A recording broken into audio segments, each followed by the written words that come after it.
The Vatican's deepest dread was not the devil, but something far more ancient, hidden in the obscurity of neglected archives and murmured only in the most secretive corridors of influence.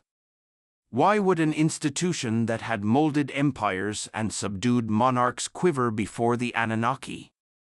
These primordial beings, inscribed on clay tablets millennia before Christ's birth, embodied a competing tale of creation. Welcome to Legends Unearthed, where forgotten myths, buried terrors, and celestial conflicts are brought to life. If you're fascinated by the hidden facets of mythology, please like this video, subscribe to our channel, and ring the bell below to stay updated with every epic tale. Dread. The Anunnaki emerge in the oldest Sumerian writings, depicted as grand entities descending from the skies, wielding wisdom that shaped societies. Unlike the devil, a figure bound by Christian teachings, the Anunnaki signified something beyond the Church's grasp. Tablets unearthed in Nineveh proclaim the Anunnaki, mighty deities, as arbiters of human destiny, their decrees absolute. Epic of Gilgamesh, Trans George. This was not a story of defiance against divinity, it was a narrative of authority surpassing it. Herein lay the fear. The Church, despite its vast reach, lacked scriptures to silence these ancient voices. Our scene unfolds on Mesopotamia's arid plains, where stone records outlived kingdoms. Centuries later, the Vatican faced a quandary. How could it uphold its dominance when mere clay fragments spoke louder than holy texts? Scholars who explored these relics uncovered unsettling parallels between Genesis and Sumerian tales, the deluge, the paradise, even humanity's origin, echoes of narratives predating the Bible. To the Church, this was a blasphemy not of faith, but of time itself. If the Anunnaki were the Genesis, what did that make the devil? Merely a phantom, an afterthought. In Act 2, tension mounts as we enter the Renaissance's shadowy halls, where papal envoys hunted not only heretics but forbidden texts. Within the Vatican Library, the world's most fortified repository, Sumerian writings were secretly deciphered. One translation declared, humanity was molded from earth and divine blood, Atrahasis, Trans Lambert and Millard. Picture the dread. If mankind was crafted not by God's sacred touch but by tangible beings from the cosmos, the bedrock of salvation collapsed. The devil could be denounced, but the Anunnaki, they were irrefutable, etched in stone. The climax, Act 3, reveals the Vatican's covert battle, fought not with soldiers but with suppression and erasure. Inquisition flames consumed texts that hinted at Babylon's lore. Adventurers bearing clay relics saw them seized. Clerics recast demons not as fallen angels but as warped echoes of something older, more formidable. Yet truth trickled through. Early church fathers' writings, with uneasy mentions of giants and celestial offspring, hinted at myths that refused to fade.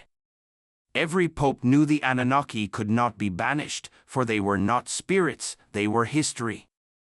The emotional stakes were immense. At risk was not just faith, but authority. Acknowledging the Anunnaki meant admitting the Church's narrative was incomplete. If humanity's origins were engineered rather than divine, the Vatican's hold on redemption would fracture. As St. Augustine cautioned, truth, wherever found, belongs to its master, Confessions, Trans Pine Coffin. But with the Anunnaki, truth seemed to answer to no one. Zecharia Sitchin, who tirelessly studied Mesopotamian records, argued that what we call myths were meticulous chronicles of history, recorded by scribes who understood their duty to preserve reality.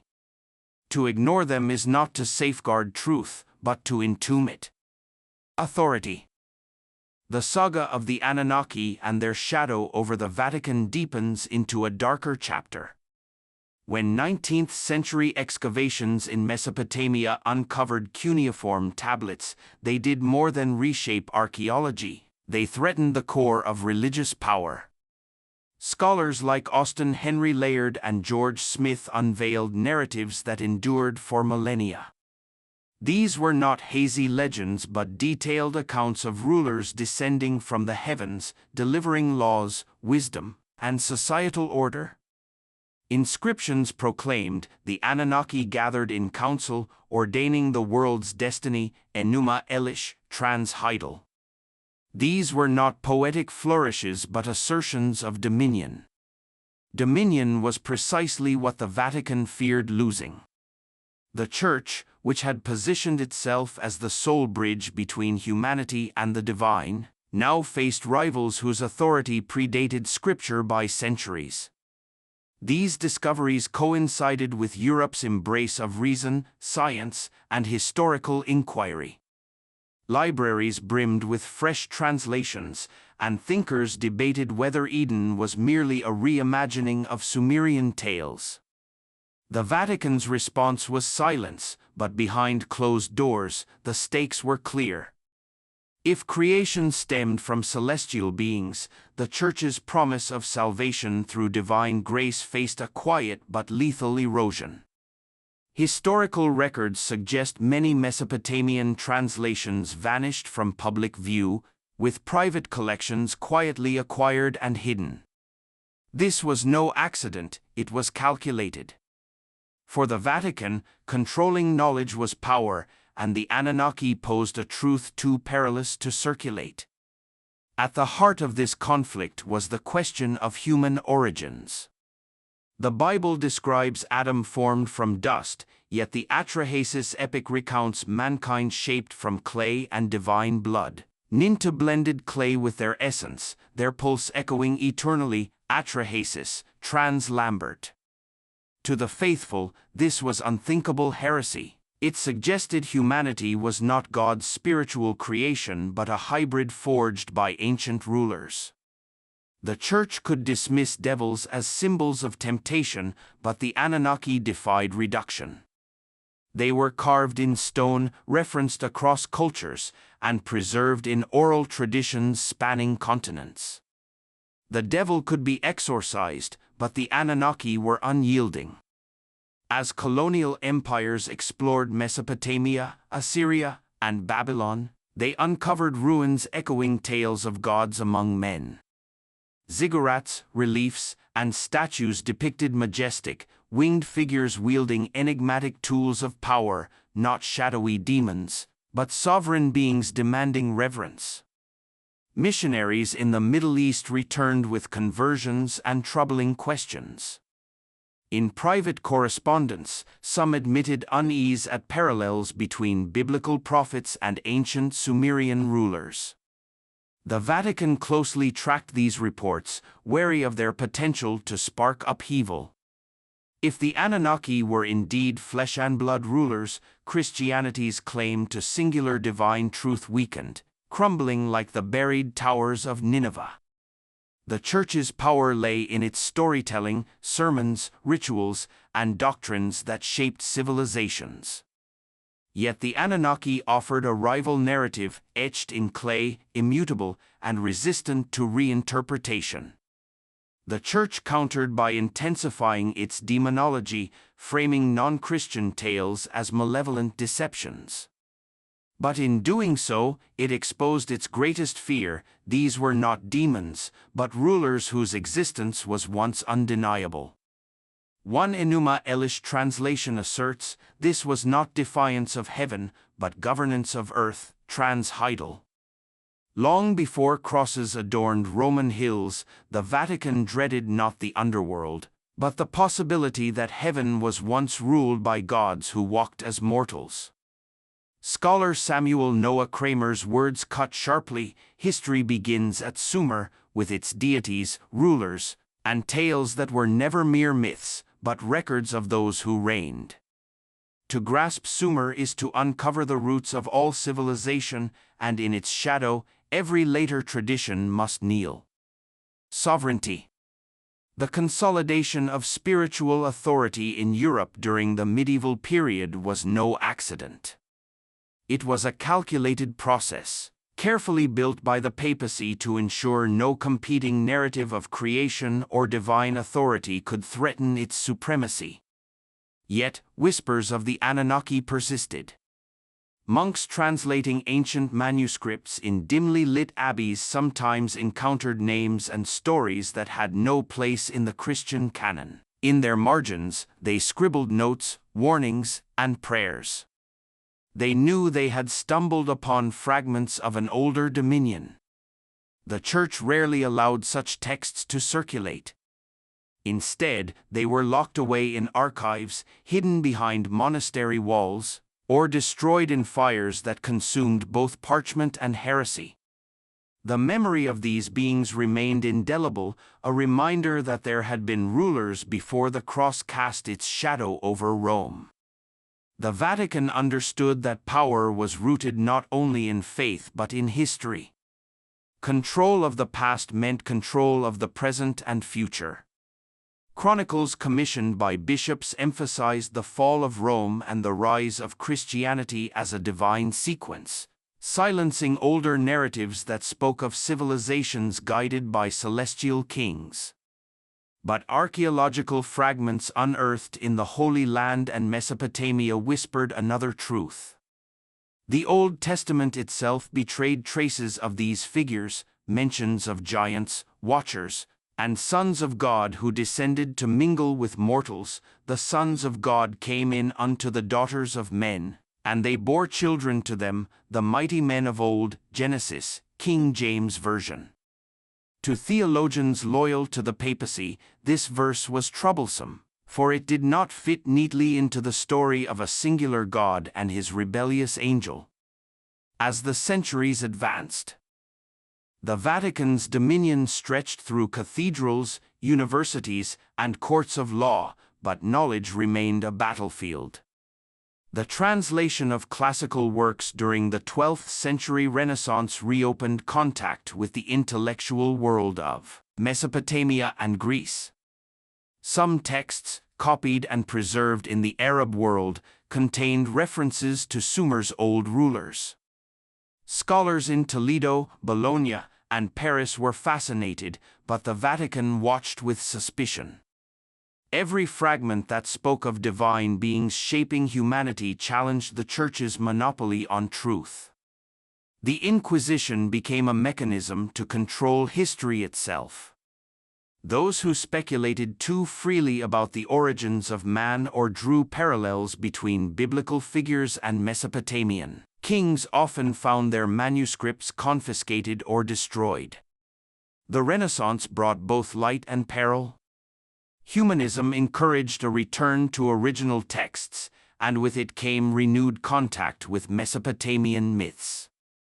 Artists painted gods descending from the skies, sometimes disguised as allegories of planets or pagan deities.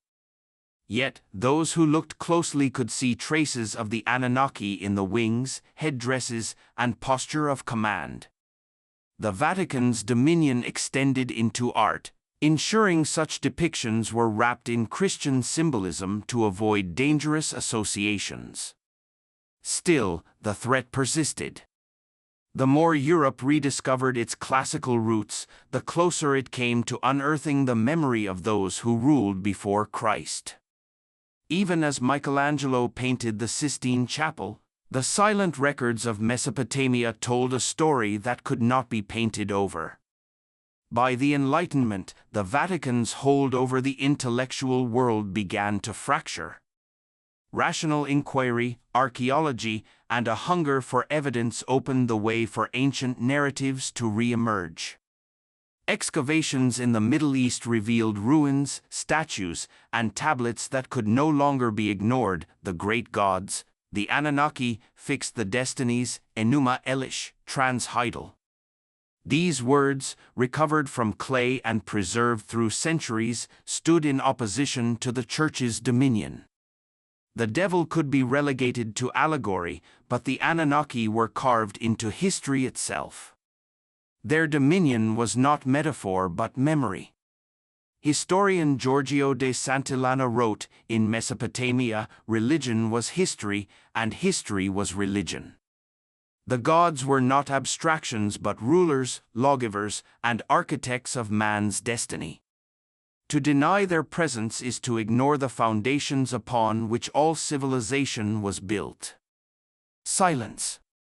The modern era brought discoveries that could no longer be contained by the Vatican's authority. Archaeologists, explorers, and historians unearthed clay tablets, royal inscriptions, and monuments that spoke of the Anunnaki with unmistakable clarity. These were not scattered myths but a corpus of records meticulously preserved by scribes who believed they were documenting truth. Museums in London, Paris, and Berlin displayed artifacts that contradicted the Church's narrative. Scholars debated whether these stories revealed humanity's true origins. For the Vatican, the threat was no longer hidden in cloistered libraries. It was on public display. Silence became its only shield, for to confront these revelations directly would mean acknowledging their legitimacy. The Anunnaki raised high their voices, decreeing the order of the cosmos, Tablet of Enki, trans Kramer. Such words echoed louder than sermons, carved into the stones of history. As the 19th century advanced, the discoveries of Nineveh and Babylon shook Europe. George Smith's reading of the flood story in the Epic of Gilgamesh proved the biblical deluge was not unique but an inherited tale from older traditions. The Vatican chose not to denounce these findings outright but to remain in calculated silence. Silence was a defense, a refusal to acknowledge the weight of what had been revealed. Yet, beneath this silence lay unease. If the stories of creation, flood, and kingship were not original to the Bible, what separated Christianity from the civilizations that preceded it? The devil could be dismissed as a metaphor, but the Anunnaki were harder to escape, for they were both myth and archaeology, faith and artifact. Their presence demanded explanation, and explanation was what the Vatican feared to provide. The 20th century deepened the crisis. With translations of Sumerian texts spreading globally, universities taught that the earliest civilizations were guided by a pantheon of beings who dictated laws, established cities, and set the pattern of society. These were not demons to be exorcised but rulers who commanded respect. The Vatican's silence became a deafening absence, noted by critics and historians. Where once the Church condemned heresy loudly, now it avoided confrontation. Kingship descended from heaven. It was established in Eridu, Sumerian king list, trans Jacobson. These lines suggested human rule itself was born from the Anunnaki's intervention, not divine ordination through a singular god. Such implications threatened to unravel theology and centuries of papal authority. The world wars and the fragmentation of Europe's empires weakened the Church's grip on history's narrative. In the ruins of civilizations bombed into dust, scholars pieced together clay tablets that had survived millennia. Each translation added weight to the truth. Humanity's earliest memories were tied not to the devil or sin but to beings who walked as lords of the earth. The Vatican could not burn museums as it had burned manuscripts, nor silence universities as it once silenced heretics. Silence was the only weapon left. Yet, this silence was an admission. The absence of denial often speaks louder than denial itself. The Anunnaki story persisted, and with every discovery, their dominion over memory grew stronger. To ignore them was to surrender the field of history. Now, in the 21st century, the Anunnaki stand not as myth but as a haunting presence in humanity's understanding of itself. The Vatican remains largely silent, rarely addressing these ancient narratives except to fold them into vague metaphors. But silence is no protection from truth. The Anunnaki continue to emerge through archaeological discovery, scholarly research, and cultural memory. Their image is carved into palace walls, their decrees written on tablets, their presence undeniable. In those days, the Anunnaki established their council, and their decisions were binding for eternity. Enuma Elish, trans-Heidel. These words reach across ages, defying erasure, defying silence. The Vatican may fear the devil as the enemy of souls, but it has always feared the Anunnaki more, for they represent a past too solid, too ancient, and too dangerous to dismiss. Thorkild Jacobson's translations laid bare the majesty of Sumer. The Sumerians did not dream of gods as we dream of myths. They recorded their memories of those who ruled them, who taught them, who gave them the patterns of life. To them, the gods were real, and in their reality, the very essence of civilization was born.